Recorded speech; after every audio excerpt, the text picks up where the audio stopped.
মিলনের পরে যদি কোনো কারণে গর্ভধারণের ঝুঁকি থাকে তখনই কাজে লাগে ইমার্জেন্সি কন্ট্রাসেপটিভ নোরিক্স এক। এটা নিয়মিত জন্মনিরোধক নয়, বরং জরুরি অবস্থার সমাধান।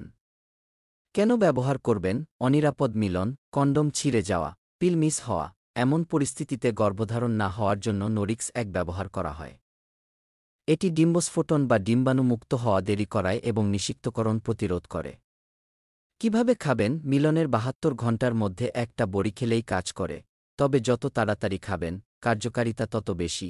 ওষুধ খাওয়ার ৩ ঘণ্টার মধ্যে বমি হলে সঙ্গে সঙ্গে আরেকটি বড়ি খেতে হবে। কারা খেতে পারবে?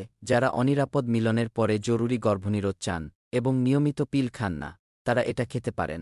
স্তন্যদানকারী মায়েরা খেতে পারবেন, তবে খাওয়ার আগেই শিশুকে দুধ খাইয়ে নেওয়া ভালো। কারা খেতে পারবে না? গর্ভবতী হলে এই ওষুধ নেওয়া যাবে না, এছাড়া যাদের একটোপিক প্রেগন্যান্সি হয়েছিল, ডিম্বনালীর সংক্রমণ আছে, লিভারের মারাত্মক রোগ, পরিপাকতন্ত্রের এমন সমস্যা যেটা ওষুধ শোষণে বাধা দেয়, তাদের জন্য এটি অনুমোদিত নয়।